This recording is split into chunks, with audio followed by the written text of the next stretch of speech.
जय हिंद दोस्तों, मैं हूं आशीष और आप सबको इंडिया माई जान पर स्वागत है। दोस्तों, आप सब जानते हैं अब चीन फिर से लद्दाख में भारत के साथ विवाद को बढ़ा रहा है। आज मैं उसी टॉपिक पर एक वीडियो बना रहा था, लेकिन आज शाम को जब मैं राफेल और MRF डील को लेकर एक वीडियो अपलोड किया तब बहुत सारे दोस्तों का इस टॉपिक रिलेटेड सवाल था। पहला सवाल यह था, क्या भारत राफेल जेट खरीदने के चक्कर में तेजस मार्क 2 को इग्नोर कर रहा है? क्योंकि खबर ये फैलाया जा रहा है अब भारत 114 राफेल जेट या फिर 114 फॉरेन फाइटर एयरक्राफ्ट खरीदने के चक्कर में जो पहले प्लान था तेजस मार्क 2 जेट को खरीदने की, उसमें कुछ कटौती किया गया है। दोस्तों, इसमें कितना सच्चाई है इस वीडियो में बात करूंगा। इसके साथ साथ बहुत सारे दोस्तों का ये सवाल है, भारत क्यों फिर से 114 फॉरेन फाइटर एयरक्राफ्ट की ओर जा रहा है? भारत और 36 एक्स्ट्रा राफेल ऑर्डर करके ये डील को खत्म कर सकती थी और जो पैसा बचता बाकी हमारे इंडियन फाइटर एयरक्राफ्ट के प्रोजेक्ट में वो पैसा को इन्वेस्ट कर सकती थी। देखिए, मैंने आपको सुबह बताया था अब भारत की हालत जो है, भारत को बहुत सारे फाइटर एयरक्राफ्ट चाहिए। अब मैं आपको ये सारे मुद्दे पर और थोड़ा डिटेल्स में समझाऊंगा। जानने के लिए आप आखिर तक ये वीडियो को देखते रहिए और ज़्यादा से ज़्यादा लाइक शेयर करना बिल्कुल मत भूलिए। जब BS धनोआ जी एयरफोर्स चीफ थे, उनका मानना था इंडियन एयरफोर्स लगभग 12 स्क्वाड्रन तेजस मार्क 2 को शामिल करेगा। दोस्तों, अब मैं जितना स्क्वाड्रन बता रहा हूँ पर स्क्वाड्रन 18 फाइटर एयरक्राफ्ट के हिसाब से बता रहा हूँ। अगर आप 20 लोगे तो थोड़ा हिसाब में अलग हो सकता है, लेकिन मैं 18 लिया हूँ और राउंड फिगर के लिए कभी कभी मैं ऐसा आंकड़ा चूज करूँ जो थोड़ा सुनने में ईजी हो। तो अगर एक्चुअल हिसाब करने अगर आप जाओगे तो 1-2 जेट इधर उधर हो सकता है, उसको थोड़ा आप एडजस्ट कर देना। देखिए, अगर हम 18 फाइटर एयरक्राफ्ट के हिसाब ले तो 12 स्क्वाड्रन तकरीबन 216 के करीब तेजस मार्क 2 फाइटर एयरक्राफ्ट बनते थे। लेकिन जब उनका पीरियड खत्म हो गया और RKS भदौरिया जी आए तो उनका मानना था इंडियन एयरफोर्स तकरीबन 170 के करीब तेजस मार्क 2 को अपने बेड़े में शामिल करेगा। अगर हम स्क्वाड्रन की स्ट्रेंथ देखें तो ये लगभग 10 स्क्वाड्रन के करीब बनता है। एग्जैक्ट तो नहीं है, लगभग आप 9.5 कह सकते हो। लेकिन अब RKS भदौरिया जी नहीं है, BR चौधरी जी नया एयरफोर्स चीफ है। वो अपना पहला जो प्रेस कॉन्फ्रेंस था उसमें तो बहुत सारे बातें बताएं और उनका सबसे बड़ा बयान ये था, अब आगे इंडियन एयरफोर्स MRF है और तेजस मार्क 2 को मिलाकर 14 स्क्वाड्रन फाइटर एयरक्राफ्ट को इस्तेमाल करेगा। MRF है मतलब multi role fighter aircraft programme में आप सब तो जानते हैं, मैंने आपको सामने बताया था भारत 114 के करीब फॉरेन फाइटर एयरक्राफ्ट को इंडियन एयरफोर्स में शामिल करेगा और उसमें से अब राफेल फ्रंट रनर है। और ये जो 114 फाइटर एयरक्राफ्ट है, अगर हम उन्हें स्क्वाड्रन में कन्वर्ट करेंगे तो ये तकरीबन 6.3 स्क्वाड्रन बनते हैं। तो इसका मतलब ये हुआ अब इंडियन एयरफोर्स लगभग 144 या फिर 140 के करीब तेजस मार्क 2 को अपने बेड़े में आगे जाकर शामिल करने वाला है। पिछले 3 एयरफोर्स चीफ के बयान को देखोगे तो हर एक चीफ के बाद तेजस मार्क 2 को खरीदने के नंबर कमता गया है। 2016 से 170 हुआ, फिर 170 से 144 हुआ। तो इसको लेकर बहुत सारे लोग सवाल उठा रहे हैं, क्यों हम तेजस मार्क 2 को इतना कम ऑर्डर कर रहे हैं? क्या राफेल जेट या फिर जो हम 114 फॉरेन फाइटर एयरक्राफ्ट खरीदेंगे वो तेजस मार्क 2 का दुश्मन बन गए? देखिए, मेरा मानना है कि ये इतना बड़ा सवाल भी नहीं उठाना चाहिए, क्योंकि अब से ये सारे बातें बहुत फ्यूचरिस्टिक है। लगभग आप 7-8 साल पकड़ के चलो। हाँ, हो सकता है पहले ये में भारत 140 के करीब फाइटर एयरक्राफ्ट खरीदे, लेकिन बाद में ये नंबर को बढ़ाना कोई बहुत बड़ी बात है नहीं। अब अगर इंडियन एयरफोर्स तेजस के बदले फॉरेन फाइटर एयरक्राफ्ट को ज़्यादा इंपॉर्टेंस दे रहा है या फिर ज़्यादा उसमें शामिल करना चाहता है तो मैं इंडियन एयरफोर्स के साथ हूँ, क्योंकि इसके पीछे इंडियन एयरफोर्स का कोई गलती नहीं है। सारा गलती हमारा सिस्टम का है। अगर किसी को आप दोष देना है तो हमारे सिस्टम को दोष दीजिए। जो लोग इस प्रोजेक्ट तेजस प्रोजेक्ट से जुड़े हुए थे, एक अच्छा जेट को कैसे उन्होंने बर्बाद किया, उनको दोष दीजिए। इंडियन एयरफोर्स का इसमें कोई प्रॉब्लम नहीं है।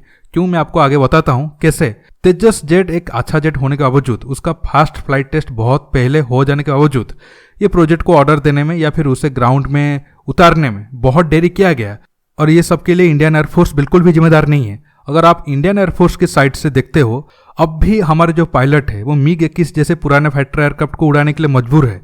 ये एयरक्राफ्ट 10 साल पहले रिटायर हो जाने चाहिए थे, लेकिन अब हमें जो तेजस जेट मिलना चाहिए था, क्या वो सारे जेट मिले हैं? हाँ, ठीक है, पिछले 2-3 साल से प्रोडक्शन थोड़ा बढ़ा है, लेकिन क्या जो पहले तय किया गया था उस हिसाब से हुआ है? मैं आपको एक एग्जांपल दे देता हूँ, फिर आपको बहुत सारे बातें क्लियरली समझ में आ जाएगा। देखिए, भारत पहली बार 2005 में 40 तेजस मार्क 1 को लेकर ऑर्डर दिया था। शुरू का जो 20 फाइटर एयरक्राफ्ट थे वो IOC वर्जन वाले थे और बाकी के जो 20 थे वो FOC कॉन्फ़िगरेशन वाले थे। और डील के मुताबिक 2010 तक आईओसी वर्जन शामिल होना था और 2012 तक एफओसी वर्जन इंडियन एयरफोर्स में शामिल होना था। लेकिन आईओसी वर्जन रेडी होते होते 2014 हो गया और 2019 में एफओसी वर्जन रेडी हुआ। मतलब आईओसी वर्जन में 4 साल डिले और जो एफओसी वर्जन था वो 7 साल डिले हुआ, और ये सब विदाउट ट्रेनर सर्टिफिकेशन के थे। मतलब आप ट्रेनर सर्टिफिकेशन के बिना मास प्रोडक्शन तक नहीं जा सकते हो। मतलब आप समझ सकते हो ये प्रोजेक्ट को लेकर कितना डिले किया गया। और अब भी जो 40 तेजस मार्क 1 है वो कम्प्लीटली डिलीवर नहीं किया गया है। हाँ, बहुत जल्द हो जाएंगे, लेकिन प्रेजेंट टाइम में वो अभी तक नहीं हुआ है। और अब जो इस साल डील हुआ है तेजस मार्क 1A का, वो पहले एयरक्राफ्ट भारत को 2024 से मिलना शुरू होगा और ये प्रोसेस लगभग 5-6 साल तक चलेगा। मतलब 2029-30 तक ये चलेगा। अब जो तेजस मार्क 2 की बात हो रहा है कि इंडियन एयरफोर्स अपना ऑर्डर के नंबर कम कर दिया है या फिर कम खरीदने के लिए इंटरेस्टेड है, उसका पहला फ्लाइट टेस्ट होगा 2023 में। डील में भी 2025-26 तक हो सकता है और फास्ट प्लेन आते आते 2029-30 हो जाएगा। और ये प्रोसेस भी 5-6 साल तक चलेगा। मतलब लगभग 2034 तक तेजस मार्क 2 का प्रोडक्शन चलता रहेगा। अगर ये सारे प्रोसेस स्पीड में हुए तो, अगर डिले हुआ तो फिर कहानी कुछ अलग होगा। मतलब आप मुझे बताओ, जो पहले ऑर्डर दिया गया था उसका आप कंप्लीट नहीं किए हो। जो अब ऑर्डर दिया गया है इसी साल वो आएगा 2024 में। जो ऑर्डर दिया जाएगा 2026 में और उसका प्रोडक्शन शुरू होगा 2029-30 में, उसके लिए अब से हम अगर सवाल उठाएंगे, ये थोड़ा नाइंसाफी नहीं हो रहा है ये इंडियन एयरफोर्स के लिए? आप बताओ, जैसे मैंने आपको पहले बताया था, अब भी इंडियन एयरफोर्स में तकरीबन 150 के करीब फाइटर एयरक्राफ्ट है जो रिटायर हो जाने चाहिए थे। अब भी हम उसे इस्तेमाल कर रहे हैं क्योंकि फंड की प्रॉब्लम है या फिर हमारे पास एडवांस फाइटर एयरक्राफ्ट नहीं है। जो रिक्वायर्ड स्क्वाड्रन स्ट्रेंथ है वो काफ़ी कम है। आप बताओ इंडियन एयरफोर्स कब तक एडजस्ट करता रहेगा? कब तक अपने पायलटों की जान के साथ वो खेलता रहेगा? क्यों इंडियन एयरफोर्स को अच्छा फाइटर एयरक्राफ्ट ना मिले? अगर हमारे देश में अभी तक तैयार नहीं हो पा रहे तो क्यों ना हम विदेशों से खरीदे? इसमें क्या बुराई है? आप मुझे बताओ, क्या ये सही फैसला होगा? हम अपने देश के फाइटर एयरक्राफ्ट को ज़्यादा इस्तेमाल करने के चक्कर में 10-15 साल ऐसे ही और पुराने फाइटर एयरक्राफ्ट को इस्तेमाल करें? जैसे मैंने आपको शाम की वीडियो में बताया था, अब इंडियन एयरफोर्स को 15-20 साल में 300-400 के करीब फाइटर एयरक्राफ्ट चाहिए। ऐसा नहीं है कि अगर हम विदेशों से फाइटर एयरक्राफ्ट लेते हैं तो हमारे जो स्वदेशी फाइटर एयरक्राफ्ट बन रहे हैं हम उन्हें नेग्लेक्ट कर रहे हैं। ऐसा बिल्कुल भी नहीं है। अगर 2032-33 के करीब अगर इंडियन एयरफोर्स को लगा नहीं अब भी 4.5 जनरेशन फाइटर एयरक्राफ्ट का उस जमाने में डिमांड है, तो हमें और एक एक्स्ट्रा बैच का ऑर्डर दे सकते हैं तेजस मार्क 2 का। इसमें कुछ बहुत ज़्यादा बुराई नहीं है। अगर हम अब से तेजस मार्क 2 को लेकर कोई सवाल उठा रहे हैं, ये बहुत जल्दबाजी वाला फैसला होगा। पहले वो प्लेन आ जाने दो, डील हो जाने दो, फिर उसके ऊपर बात करते हैं। अब मैं आता हूं आखिर सवाल की तरफ, क्यों इंडिया इतना पैसा देकर राफेल डील कर रहा है या फिर 114 फॉरेन फाइटर खरीद रहा है? आधा बात तो मैंने आपको अब तक बता दिया, बाकी पॉइंट अब आपके सामने क्लियर कर रहा हूं। देखिए, शाम वाले वीडियो में बहुत सारे दोस्तों का यह सवाल था, जब भारत का ही प्लान है वो $18 बिलियन में MMR से 2 डील करेगा, तो आप कैसे कह सकते हो ये डील $30 बिलियन का होगा? या फिर और कुछ दोस्तों का ये सवाल था, हमें क्या जरूरत है $30 बिलियन के देखकर फाइटर एयरक्राफ्ट खरीदने के लिए? देखिए, ये जो सेकंड वाला सवाल को मैंने आपको थोड़ा बहुत बता दिया हूं। अब भारत को फॉरेन फाइटर एयरक्राफ्ट के साथ साथ स्वदेशी फाइटर एयरक्राफ्ट भी बहुत ज्यादा चाहिए, तो इसको मैं और ज्यादा नहीं खींचूंगा। अब आता हूं मेन सवाल की तरफ। अगर भारत 114 के करीब राफेल फाइटर एयरक्राफ्ट खरीदने की ओर जाता है तो ये कितना $बिलियन का डील हो सकता है? देखिए, मैं जो $30 बिलियन बताया था वो आपने अंदाजे से बताया था, कोई ऐसा एग्जैक्ट फिगर सामने नहीं है। एग्जैक्ट फिगर तो $18 बिलियन का ही है, लेकिन उतने पैसे से भारत को कभी भी फाइटर एयरक्राफ्ट नहीं मिलेगा। एग्जैक्ट फिगर तो हमारा MMR से डील में $10 बिलियन का था, लेकिन $10 बिलियन में हम सिर्फ 36 फाइटर एयरक्राफ्ट खरीदे थे, जबकि हमारा प्लान था 126 खरीदेंगे। देखिए, जो फाइटर एयरक्राफ्ट की कीमत है आपको उसे पे करके ही खरीदना होगा। हम अपने मन के हिसाब से कोई चीज़ की वैल्यू नहीं लगा सकते। और ये कोई रशियन फाइटर एयरक्राफ्ट नहीं है जिनकी कीमत काफ़ी कम होता है। अगर आप अमेरिका या फिर वेस्टर्न कंट्री के फाइटर एयरक्राफ्ट को खरीदोगे तो आपको ज़्यादा पे करना ही होगा।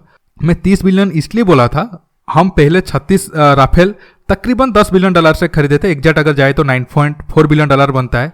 तो अब हमें चाहिए 114। 36 मल्टीप्लाई बाई 3 होता है 108 बाई 114 के करीब। तो उस हिसाब से 9.4 को अगर हम 3 से मल्टीप्लाई करेंगे तो वो तकरीबन वही $28 बिलियन के करीब बनता है।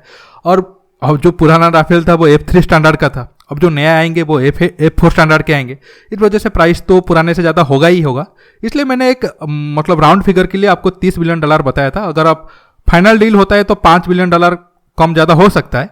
देखिए, अब आपको इसलिए लग रहा है भारत बहुत ज़्यादा पैसा खर्चा कर रहा है या फिर फॉरेन फाइटर एयरक्राफ्ट खरीद रहा है क्योंकि हम पिछले 15-20 साल से हमारा जो एयरफोर्स को जिस हिसाब से मॉडर्नाइजेशन करना चाहिए था चीन और पाकिस्तान को देखते हुए, उस हिसाब से हम नहीं किए। तो अगर हम एक साथ अब करेंगे तो आपको ज़्यादा पैसा लगेगा। अगर हम ये काम पहले से आहिस्ता आहिस्ता स्लोली करते तो अब हमें बहुत ज़्यादा नहीं लगता। अगर हम फिर से पैसा ज़्यादा खर्चा होने के चक्कर में एडवांस फाइटर एयरक्राफ्ट नहीं खरीदेंगे तो बहुत बड़ा गलती करेंगे। आप मुझे बताओ, आज से 500-600 साल पहले भारत में क्या पैसों की कमी था? हमारा डिफेंस थोड़ा वीक था या फिर टेक्नोलॉजी जो हमारे दुश्मन थे उनके हिसाब से थोड़ा कम था, और 600-700 साल तक हम गुलाम बने रहे जबकि हम इकोनॉमिकल सुपर पावर थे। तो वो इकोनॉमी का क्या फायदा हुआ आप बताओ? अगर आज हम इकोनॉमी को चक्कर में या फिर थोड़ा बहुत पैसा बचाने के चक्कर में हमारा डिफेंस में अच्छा पैसा खर्चा नहीं करेंगे तो आने वाले टाइम में इसका पे भी हमें ही करना होगा। दोस्तों, आज के टॉपिक में बस इतना ही। आपको ये वीडियो कैसा लगा नीचे कमेंट बॉक्स में कमेंट करके बताइए, और ये वीडियो को ज़्यादा से ज़्यादा लाइक शेयर करने के साथ साथ आप मेरे चैनल को सब्सक्राइब करना बिल्कुल मत भूलिएगा, और सब्सक्राइब बटन के पास जो बेल आइकन है उसे प्रेस करिए ताकि आगे आप मेरे आने वाले वीडियो को मिस ना कर सके। दोस्तों रुकता हूँ, बहुत जल्द और एक नया टॉपिक के साथ मिलूंगा। नमस्कार, जय हिंद।